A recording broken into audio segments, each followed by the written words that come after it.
Gold hub తాకట్టులో ఉన్న బంగారాన్ని విడిపించి కొనబడును. అదే రోజు ఆన్లైన్ ధరకు కొని డబ్బులు ఇవ్వబడును. నమస్తే, వెల్కమ్ టు మనం టీవీ. నేను మీ ప్రియాంక. నేను మీ అనిల్. సో ఆగస్టు 15 వైపే రైతుల చూపు ఉంది. ఎందుకంటే కూడా ఆగస్టు 15 రోజున రుణమాఫీ చేస్తుంది రేవంత్ సర్కార్. ఒక శుభవార్త చెప్తుందనేసి కూడా రైతులంతా ఆశగా ఎదురు చూస్తున్నటువంటి సిచ్యువేషన్ అయితే కనిపిస్తుంది. అయితే ఇప్పటికే 35,000 కోట్ల రూపాయలు అయితే అవసరం అవుతాయి రుణమాఫీ చేయడానికి అనేసి సర్కార్ అయితే ఆ దిశగా నిధులు సమకూర్చుకునే పనిలో పడింది. అయితే రుణమాఫీకి సంబంధించి కొన్ని ప్రతిబంధకాలను అయితే ప్రభుత్వం పెట్టింది. సో ఇంతకు ముందు అయితే రేవంత్ రెడ్డి ఏం చెప్పారు, ముఖ్యమంత్రి కాకముందు అసలు మీరు పోయి ఇప్పుడే లోన్ తెచ్చుకోర్రి, నేను రాగానే కటకట మాఫీ చేసేస్తా అనేసి ఎవరైతే లోన్ తెచ్చుకొని వాళ్ళు ఎవరు ఉన్నా కానీ పోయి లోన్లు తెచ్చుకోండి, తర్వాత మన సర్కార్ వస్తా ఉంది, మన సర్కార్ వచ్చిన తర్వాత రుణమాఫీ చేస్తా అని చెప్పిన రేవంత్ రెడ్డి గారు తర్వాత మళ్ళీ ఎన్నికల కూడని బంగారు బిందెలు ఉంటాయని వచ్చాము, కాకుండా అక్కడ లంక బిందెలు అన్నీ ఏవి లేకపోవడము గమనార్థమనే చెప్పడము. తర్వాత ఇప్పుడు అందరు రైతు మరి చేశారా చేయరా అని ఆందోళన అయిపోయారు. అంటే ప్రతి ఒక్కరు మొన్న పంట పండించిన వాళ్ళు కూడా కొంత వర్షము ఎక్కువ పడడం వల్ల కూడా పంట నష్టపోయిన వాళ్ళు కూడా ఉన్నారు. ఆశగా చూస్తూ ఉన్నారు ప్రతి ఒక్కరు. మొన్న చూసుకున్నట్లయితే భువనగిరి యాదగిరి లక్ష్మీనారాయణ సాక్షి ప్రమాణం చేస్తూ మరి ఆగస్టు 15 రోజు రుణమాఫీ చేస్తా అని రేవంత్ రెడ్డి సర్కార్ అయితే చెప్పారు. మరి దానికి మనకున్న నిధులు కానీ కొన్ని కండిషన్స్ చెప్పారు. ఏవైతే గతంలో అయితే మొత్తం అందరికి చేస్తా అన్నారు, కొన్ని కండిషన్స్ అయితే చెప్పారు. కొత్తగా కొన్ని కండిషన్స్ అయితే ప్రభుత్వం పెట్టింది, కొన్ని ప్రతిబంధకాలని మనం చెప్పుకోవచ్చు. ఎందుకంటే కూడా పిఎం కిసాన్ నిధి అంటే ప్రధానమంత్రి తెలంగాణలో ఏదైతే రైతు బంధు అనే స్కీమ్ ని ఆదర్శంగా తీసుకొని పిఎం కిసాన్ సంబంధించి ఆ పథకాన్ని ప్రారంభించడం జరిగింది. ప్రతి రైతుకు కూడా అంటే లిమిటెడ్ పిఎం కిసాన్ కింద అంటే అర్హులు ఎవరైతే ఉన్నారో 2,000 రూపాయలు పిఎం కిసాన్ కింద అయితే వేయడం అయితే జరుగుతూ ఉంది నరేంద్ర మోడీ గారు. అదే విధంగా అక్కడ ఉన్న కండిషన్స్ ఏదైతే సెంటర్లో ఉన్న కండిషన్స్ మన స్టేట్ లో ఉన్న ఇవి దీనికి కూడా వర్తిస్తాయని చెప్తా ఉన్నారు. ప్రధానంగా అట్లాంటి కండిషన్స్ నే అంటే పిఎం కిసాన్ కి సంబంధించి ఎవరైతే అర్హులు ఉన్నారో వారికి మాత్రమే రుణమాఫీ చేసే దిశగా కూడా తెలంగాణ సర్కార్ అయితే ఒక నిర్ణయాన్ని తీసుకుంది. ఆ దిశగానే వాళ్ళకే చేస్తుంది. అందులో ముఖ్యమైన కండిషన్స్ ఏంటంటే ప్రజాప్రతినిధులు ఎవరైతే ఉంటారో ఎమ్మెల్యేలు కానీ ఎంపీలు కానీ వీళ్ళు ఎవరైతే ఉంటారో వాళ్ళకు వర్తించబోదని చెప్తా ఉన్నారు. అంటే ఇది వరకు మనం చూసాము చాలా వరకు. ఇప్పుడు రైతు బంధు విషయంలో మనం చూసుకుంటే విచ్చలవిడిగా అంటే భూస్వాములకు ఎవరికి పడితే వాళ్ళకు విచ్చలవిడిగా పంపిణీ చేసేసి నిధుల దుర్వినియోగం జరిగింది. అసలు ఇట్లా ఇయ్యకూడదు, 5 ఎకరాలు 10 ఎకరాలు ఉన్న వాళ్ళకు ఆ లోపు ఉన్న వాళ్ళకే ఇవ్వాలంటూ కూడా చాలా వరకు విమర్శలు వచ్చినాయి ప్రభుత్వం మీద. సో దీనికి సంబంధించే గత ప్రభుత్వం చేసిన తప్పిదం తాము చేయబోమనేసి రేవంత్ సర్కార్ అయితే భావిస్తుంది. అందుకోసము వాళ్ళు కొన్ని కండిషన్స్ పెట్టారు. అంటే ప్రజా ప్రతినిధులకు మినహాయించారు. ఎవరైతే ఐటీ ట్యాక్స్ ఇన్కమ్ ట్యాక్స్ ఎవరైతే కడతా ఉంటారో వాళ్ళకు కూడా మరి ఇవ్వబోమని కూడా వాళ్ళైతే స్పష్టం చేశారు. అలాగే ఈ ఇన్కమ్ ట్యాక్స్ సంబంధించి చాలా చర్చ జరుగుతుంది. మిడిల్ క్లాస్ ఫ్యామిలీ కూడా ఈ రోజుల్లో ఇన్కమ్ ట్యాక్స్ కంపల్సరీ కడుతున్నారు ఐటీ.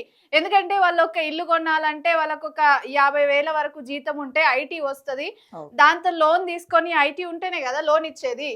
ఐటీ ఇక్కడ ఇంకొక కండిషన్ కూడా ఉంది. ఏదైతే 3 లక్షల పైన ఇన్కమ్ ట్యాక్స్ ఎవరైతే కడతా ఉన్నారో వాళ్ళకు మాత్రమే వర్తించాలి. అంటే ఇన్కమ్ ట్యాక్స్ కట్టేటోళ్ళు అందరికి కాకుండా కానీ 3 లక్షల పైన ఇన్కమ్ ట్యాక్స్ ఎవరైతే కడతారో, అంటే 3 లక్షలు కడుతున్నారంటే వాళ్ళకి ఎంతో అంత ఉంటుంది, వాళ్ళకి అమౌంట్ ఉంటుంది. కాబట్టి వాళ్ళ గవర్నమెంట్ నుండి, ఎందుకంటే ఉద్దేశం ఏంది అసలు రైతు ఎవరైతే ఇవాళ నిజమైన లబ్ధిదారులకు మాత్రమే అందే విధంగా సర్కారు ఒక నిర్ణయం తీసుకుంది.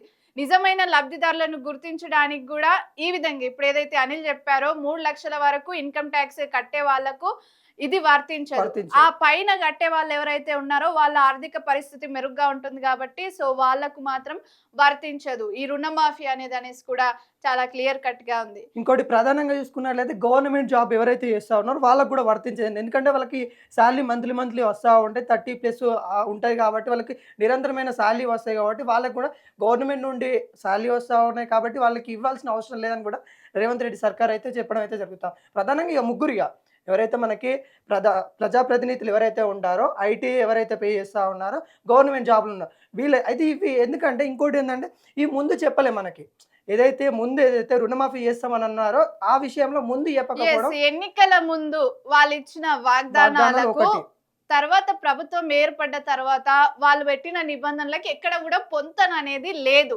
అప్పుడు ఏం చెప్పారు, రుణమాఫీ చేస్తాం, మీరు పోయి లోన్లు తీసుకోండి, క్రాప్ లోన్లు అనేసి చెప్పారు. కానీ అధికారంలోకి వచ్చిన తర్వాత ఏ విధమైన కండిషన్స్ పెట్టిరంటే ఇట్లనే ఐటీ ఉండొద్దు, గవర్నమెంట్ జాబ్స్ చేయొద్దు, ఆ తర్వాత ప్రజా ప్రతినిధులై ఉండొద్దు అంటూ కూడా కొన్ని ప్రతిబంధకాలను అయితే ప్రభుత్వం పెట్టింది. సో కానీ ఇది కూడా మనం మంచిగానే తీసుకోవాలి. ఎందుకంటే గత గవర్నమెంట్ ఏదైతే కేసీఆర్ సర్కారు రైతు బంధు పేరు మీద గాని ఎమ్మెల్యేలకు, ఎంపీలకి దోచిపెట్టినదైతే చూసాం మనం.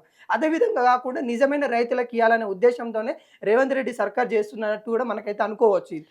ఎస్. మరి ఇట్లా ఈ 35,000 కోట్ల రూపాయల నిధులు ఎక్కడికెళ్ళి తీసుకొస్తారు ఏందనేది కూడా ఇప్పుడు పెద్ద ఎత్తున చర్చ. అంటే ప్రభుత్వానికే సవాల్గా మారింది. వాళ్ళు ఏమనుకున్నారు, లంకె బిందెలు ఉంటాయి అనుకోని మేము వచ్చినాం అధికారంలోకి, కానీ చూస్తే అన్ని ఖాళీ కుండలు ఉన్నాయనేసి తర్వాత చెప్పడం అయితే రేవంత్ జరిగింది. రెడ్డి ప్రెస్ ముఖంగా కూడా చెప్పారు. అయితే ఆ లంకె బిందెలు కాస్త ఖాళీ కుండలుగా ఉన్నటువంటి నేపథ్యంలో తెలంగాణలో నిధులు ఎక్కడి నుండి వస్తాయి, ఎక్కడి నుండి రైతులకు రుణమాఫీ చేస్తారనేది పెద్ద సవాల్గా, ఛాలెంజ్ గా మారింది ప్రభుత్వానికి. సో దానికోసం ఒక ఉపాయం కట్టిరు. ఆ ఉపాయం ఏందో కూడా పేపర్లో పేపర్లో వచ్చింది, మనం వచ్చింది మనం చూద్దాం. చూస్తాము. రుణమాఫీ కోసం ప్రభుత్వ భూములు కుదవ, ఆ పడావుపడ్డ పడవుడ భూములను భూములను బ్యాంకుల్లో తాకట్టు పెట్టి లోన్లు తీసుకోవాలని భావిస్తున్న సర్కార్ భూములు అమ్మడం కంటే తనఖా పెట్టడమే మేలనే యోచన. గతంలో మనం చూసాం అనిల్, కోకాపేటలో కేసీఆర్ సర్కార్ మొత్తం అమ్మేసింది గవర్నమెంట్ ల్యాండ్. ఇప్పుడు చూసుకున్నట్లయితే అది మనకి బంగారం. నిజంగా చూసుకున్నట్లయితే అమ్మేసిరు. తెలంగాణ అట్లనే ప్రజలకు బంగారం చిన్నజీఆర్ స్వామికి ఎకరం ఎకరం ఇచ్చారు. రూపాయికి ఎకరం అట్లా ఆ చొప్పున ఇచ్చేసిరు, ₹2 ఎకరం. సో అట్లా అడ్డికి భూములు పౌసేరు అంటారు కదా, అడ్డికి పౌసేరు లెక్క అమ్మేసిండు కేసీఆర్. దాన్ని అమ్మడం కంటే ఇక కుదవ పెట్టుకొని ఏదైతే మరి ఆయన ఛాలెంజ్ ప్రమాణం చేశాడు అక్కడ ఎక్కడ నరసింహారెడ్డి మన ఏదైతే ఉంటుందో టెంపుల్ యాదాద్రి టెంపుల్ మీద ప్రమాణం చేశాడు నరసింహస్వామి కాబట్టి ఆలయంలో ప్రమాణం చేసి చెప్పినట్టు. చేశాడు అక్కడ చేసిండు కాబట్టి తను ఇక మాట నిలుపుకునే దానిలో ఇక భూములు పడబడ్డ భూములు ఇక అవసరము లేవని అనుకున్న భూములని బ్యాంకుల్లో తాకట్టు పెట్టి భూములను తాకట్టు పెట్టి అప్పు తెచ్చుకునే ప్రయత్నం రేవంత్ రెడ్డి సర్కార్ సర్కార్ చేస్తా చేస్తోంది. ఉంది. సో టీజీఐఐసి ల్యాండ్ బ్యాంక్ నుంచి భూములు తీసుకోవాలని నిర్ణయం. రంగారెడ్డి, మేడ్చల్ జిల్లాల్లో 45,000 కోట్ల విలువైన 760 ఎకరాలు గుర్తింపు.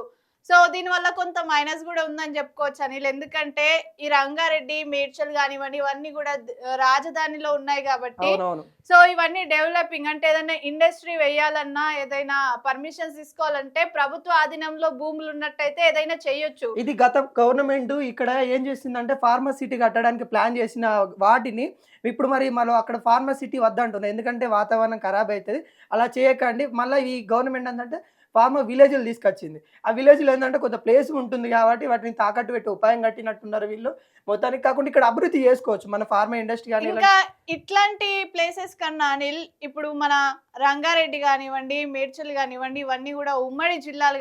హైదరాబాద్ కు ఆనుకొని ఉన్నటువంటి, రాజధానికి ఆనుకొని ఉన్నటువంటి జిల్లాలు. అవి కూడా హైదరాబాద్ తో పాటు అభివృద్ధి చెందుతున్నాయి కాబట్టి సో చాలా డెవలపింగ్ ఉంది. అటు రియల్ ఎస్టేట్ కానివ్వండి, పెద్ద పరిశ్రమలు వేయాలన్నా కూడా చాలా డెవలప్మెంట్ కనిపిస్తుంది ఇక్కడ. కాకపోతే ఇట్లాంటి భూములను తాకట్టు పెట్టడం వల్ల మరి ఆ బ్యాంకులు ఏమైనా పరిష్కారం అంటే వాళ్ళు కూడా ఏమైనా పారిశ్రామికంగా ఆలోచిస్తుందా లేదా, ప్రభుత్వానికి బ్యాంక్ ఇంటర్లింక్ ఉంటది కాబట్టి సో ఆ భూములను ముట్టే అవకాశమే ఉండదు. సో దానికన్నా బదులు అంటే జిల్లాలలో అభివృద్ధి, జిల్లాలలో పడవబడ్డ భూములను కూడా చేస్తే మంచి ఉంటది. కానీ అక్కడ డిమాండ్, అసలు ముఖ్యమైన విషయం ఏం తెలుసా అనిల్, డిమాండ్ ఆడ లేదు కాబట్టి అంత హైదరాబాద్ మీద పడ్డారు. ఇది కూడా వాస్తవమే. ఇంకోటి ఏంటంటే మరి వీళ్ళకి వేరే ఉపాయం లేదు. ఎందుకంటే ఉన్న భూములన్నీ కేసీఆర్ అమ్మేసుకున్నాడు. ఈ మందు మీద తీసుకొద్దామని కొత్త పాలసీ తీసుకొద్దామని ఉపాయం కట్టారు, అది ఫెయిల్ అయిపోయింది. ఆ మందు పాలసీ ఫెయిల్ అయిపోయింది, ఇవి ఫెయిల్ అయిపోయినాయి. కాబట్టి ఇక ఉన్నదేంది గవర్నమెంట్ భూములే కదా, వాటిని తాకట్టు పెడదామని ఉపాయం కడుతున్నారు. ఎస్, అట్లనైతే చాలా వరకు కొన్ని నిర్ణయాలను అయితే తీసుకుంటున్నారు.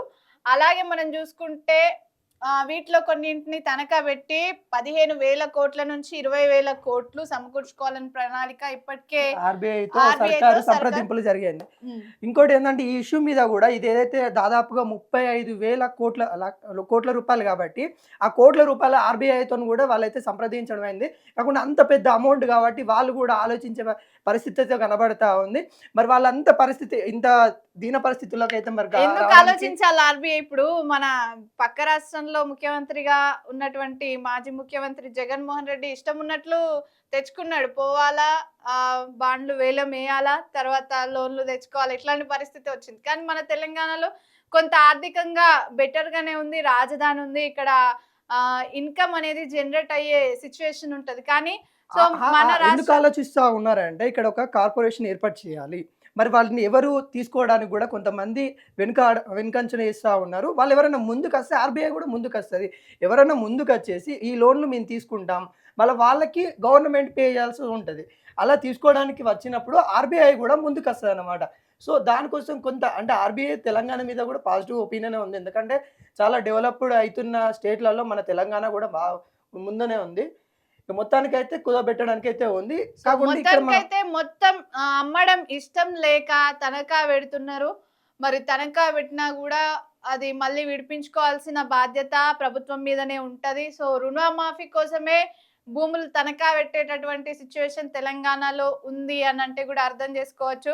సో మన హైదరాబాద్ లో చూసుకున్నట్టయితే కూడా అనిల్ ముఖ్యంగా ఏంటంటే టాక్సెస్ అనేవి కూడా డైరెక్ట్ గా ప్రభుత్వం వరకు చేరవు. అంటే చేరినా గానీ అవి వేరే పద్ధతిలో చేరుతాయి గానీ చాలా ఇక్కడ నోటరీ ల్యాండ్స్ ఉండడం వల్ల కూడా ఎంత ఇబ్బందికరం అంటే వాళ్ళు ఎవ్వరు ట్యాక్స్ పే చెయ్యరు అసలు.